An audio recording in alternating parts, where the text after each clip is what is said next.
چې قسم په الله د بخاري حدیث دی وسره ملګری کړی نه والله که په دغه ایتونو ته پوه شي. شیخ رحمه الله چې شیخ عبدالسلام رحمه الله الله دې قبر د نور نه ډک په دې باب کې الله رب العالمین ډېر ناشنا بصیرت ورکړی. خپل کتاب لی دا نوم هم ناشنایي شیخ صاحب ورله نوم کېښود د انکار حدیث سے انکار قرآن تک دا ناشنا نوم ورله ایښی. مطلب د دې دا دی چې څوک د حدیث منکر شه دا به اول د دې قرآن منکري پې دوکه نه شه ګوره ځکه دا به تا ته قرآن کوي خو دې دوکه نه رسول الله صلی الله علیه وسلم حدیث در سره نه بلکل ته په قرآن نشي پوهېدلی. د دې دویمې سپارې د اولنې مخ ووایه منکر حدیث ته چې سیقول السفهاء من الناس ما ولاهم عن قبلتهم التي كانوا عليها او قل لله المشرق والمغرب دا ورته ووایه دا ټول ایتونه ورته دا څه چلو چې الله وایي زر دی بېوقوفان به اعتراض کوي چې څه شي دا مسلمانان واړول د هغه قبلې نه چې دوی ورته اوسه پورې منځونه کول د دې قبلې نوم خو په قرآن کې نشته که بیت المقدس نوم خو نشته دغه ځای کې نه د مسجد اقصا نوم شته دی. دا چې قسم په الله د بخاري حدیث دی ورسره ملګری کړی نه والله که په دغه ایتونو ته پوه شي.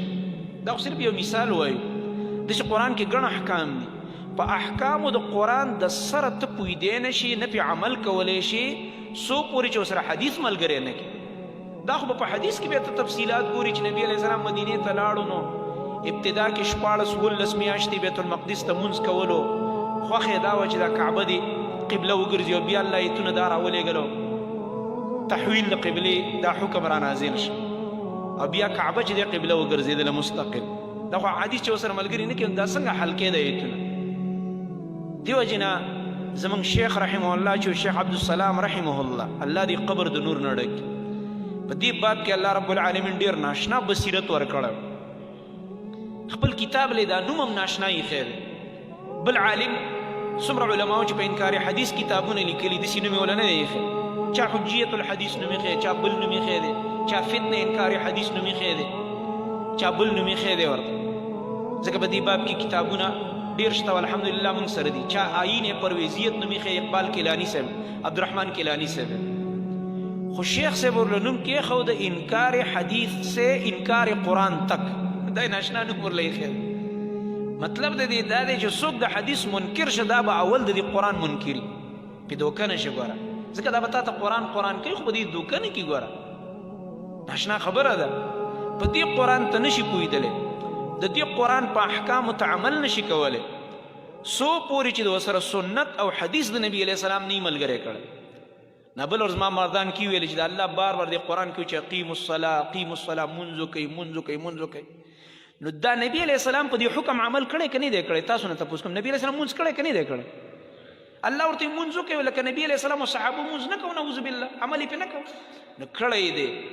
22 کاله د پیغمبرۍ کې چې امت ته منځ نه دی ښودلی نو څه کول دی نبي بیا څه کول چې منځ یې نه ښود نو منځ نبی علیه السلام په دقه قرآن په دغه اقیم الصلاة عمل کړی دی او څنګه یې کړی څو ټیمه یې کړی څو رکاته یې کړي دي کم قرائت یې پکې کړی الحمدلله ټول تفصیلات په حدیث کې موجود دي. شیخ البانی رحمت الله علیه کتاب لیکلی دی صفة صلاة النبي صلی الله علیه وسلم من التکبیر الى التسلیم کأنک تراها دا یې وله نوم ایښی دی. وایي د نبي علیه السلام د مونځ صفت د اول الله اکبر نه واخله تر سلامه پورې لکه ته چې ورته ګوري دا د هغه کتاب نه لکه ته چې ورته ګوري یعنی ما دې کتاب کې وایي د مونځ تفصیلات تا ته داسې راوړي په احادیثو په رڼا کې شیخ الباني وایي لکه ته چې خپل پیغمبر صلی الله علیه وسلم ته ګوري داسې به راته ذکر کوم همدغسې ده. تر دې پورې په احادیثو کې تفصیلات شته چې د سار په مانځه کې نبي علیه السلام کم قرات کړی دی د جمعې په ورځ کم قرات کړی دی جمعې په ورځ چې به کله سار مونځ کوو الف لام میم سجده به لوستله او دویم رکعت کې سورې دهر او دا ماسپښین کې څومره قرات کړی دی مازدیګر کې څومره قرات کړی دی او تر دې پورې صفت پکې راغلی چې کله کله به نبي صلی الله علیه وسلم دا سري مونځ د ماسپښین یا د مازدیګر په دې کې به هم کله کله یو آیت په زوره ولوسته موږ به شاته واورېد یو آیت دا به کله کله د نبي علیه السلام معمول اواز به هم کله کله تیز نور به سري مونځ دومره تفصیلات موجود دی الحمدلله. د ماښام په منځ کې کم قرات کړی دی کم صورتونه به یې لوستل او د ماسخوتن په منځ کې کم قرات کړی دی. ښه بیا دا لاسه کې کله به چې نبي علیه السلام په سفر ووتلو نو په سفر کې څنګه مونځ کړی دی او په سفر کې کم قرائت کړی دی د سار جمع به چې نبی علیه السلام په خپل کلي کې و خپله مدینه کې به نو اوږد به یې کو خو چې په سفر تللی به نبي علیه السلام مختصر مونځ کړی ځکه سفر کې به خلک نه په عذابې چې ته هلته هم خپله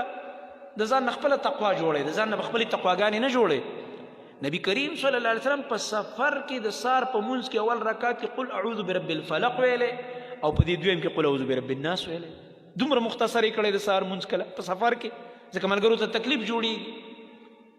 او کله کله د سار په مونځ کې صورت قارعه ویلې ده